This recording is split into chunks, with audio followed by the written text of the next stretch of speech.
or NBA teams possessing players who have already popped up in trade rumors who are likely to do some at some point this season, this is the question they all need to consider. What are the pros and cons of keeping said player? When can they leave in free agency? When is the best time to maximize their value via a trade? If the relationship has gone sour, can it be fixed? Contention timelines need to be considered, as does the ceiling of the team with the players in question. Can we realistically win a championship with this player soon, or does trading him give us the young talent and draft picks necessary to build a true contender in a few years? It's time to play trade or keep with some of the NBA's top trade targets today.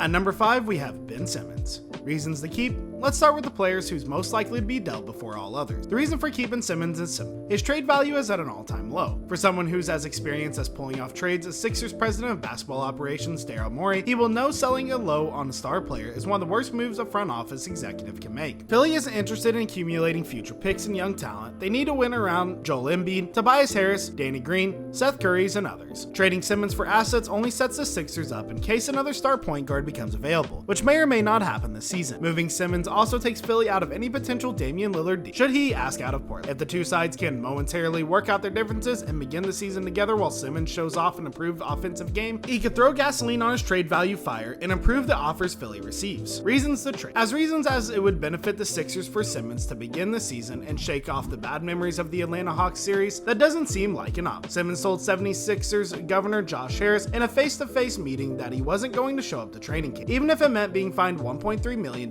per week. According to ESPN's Brian Windhorst, this relationship seems over no matter what. If Simmons is refusing to play, there's no chance to inflate his trade value, meaning waiting to instigate a deal is pointless. While more players become trade eligible in mid-December after signing new off-season deals, the Sixers would suffer without their second best player in the lineup for 2 months with no replacement. Philly isn't going to get any monster package in return, but even netting a talent like CJ McCollum, Malcolm Brogdon, DeJounte Murray, or Colin Sexton with some additional pieces would be a solid value. At conclusion, trade before training camp for best available return.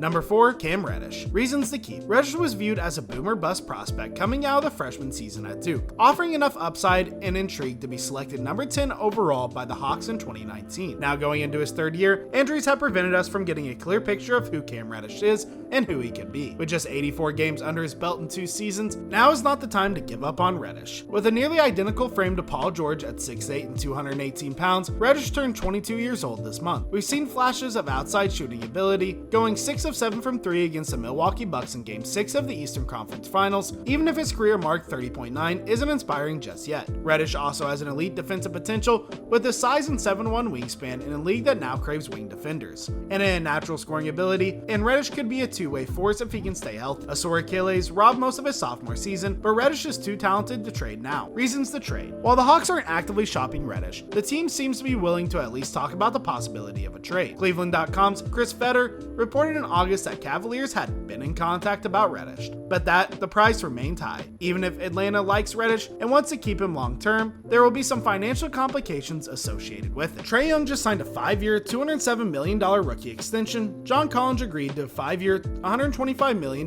deal, and the Hawks still have DeAndre Hunter, Kevin Huerter, and Onyeka Onwuzurike on rookie deals who will need to be paid in the upcoming years. Reddish isn't even a guaranteed starter on this team, with Hunter, Huerter, and Bogdan Bogdanovic all fighting over 2 wing spots. If the Hawks want to go big game hunting on the trade market, Reddish would likely have to be the centerpiece of any as well. Conclusion, hold on to Reddish for now. His skill level and trade value should only improve.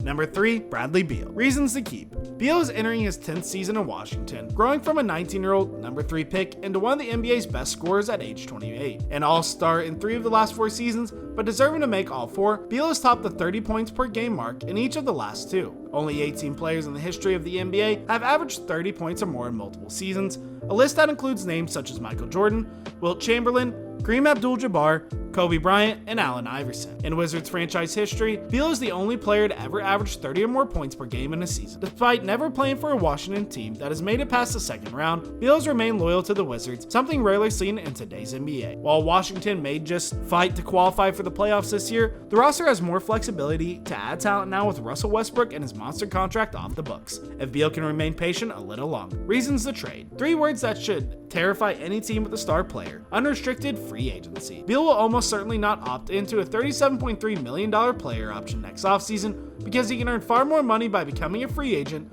and signing a 5-year $235 million to stay with the Wizards per ESPN's Bobby Marks. This is where the Wizards have to ask Beal to be honest with him. If he's looking for a change of scenery, trading him at the deadline would still be bringing back some significant assets and help jumpstart a rebuild. Losing Beal in free agency for nothing would be devastating, however. There has to be open communication between players and a team about the direction of the franchise, with both sides being transparent. As long as Beal is happy in Washington, the Wizards should keep. Conclusion: keep Beal until the deadline and see if he wants a trade or will be willing to re-sign.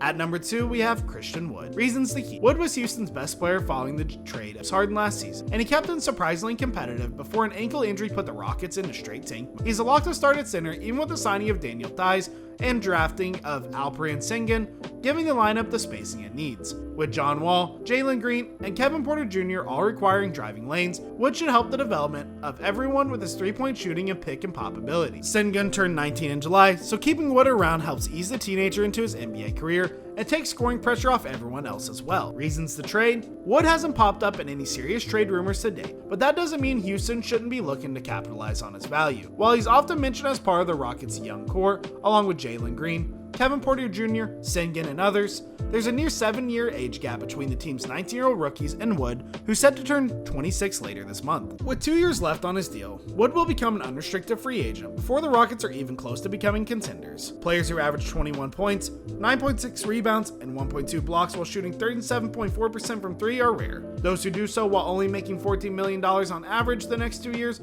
are nearly non-existent. This makes Wood extremely valuable, as teams like the Golden State Warriors, Charlotte Hornets, Dallas Mavericks, and others who could use an upgrade at center wouldn't have to package much salary in return to make a deal work. Moving Wood with multiple years left on his deal would bring some significant young talent and or draft picks to Houston's rebuild. Conclusion: trade a 26-year-old Wood before the deadline to help the rebuild.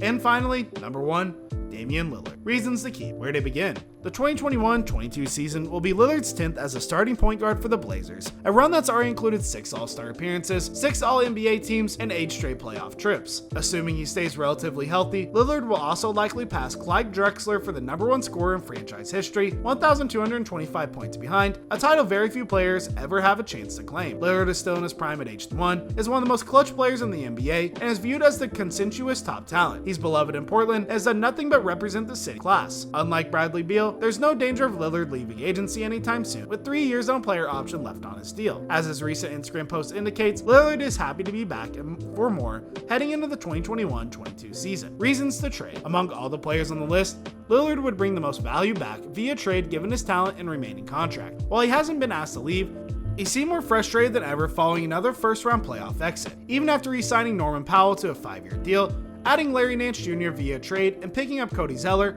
Tony Snell, and Ben McLemore in free agency. The roster around Lillard isn't good enough to win a title. Trading Lillard to a championship contender like the Philadelphia 76ers would be doing right by someone who's meant so much to the franchise, much like the Toronto Raptors agreeing to sign a trade that sent Kyle Lowry to the Miami Heat. What do you guys think? Do you think that these NBA stars should be traded, or do you think they should stay with their teams? Go ahead and let us know your thoughts about this in the comments section down below. Well guys, thank you so much for making it to the end of the video. Be sure to smash that like button, subscribe to Tip Top Sports, and ring that notification bell so that you never miss another video. Also, feel free to share this video with your friends as your support means so much to us. Once again, thanks for watching, and we'll see you all in our next video.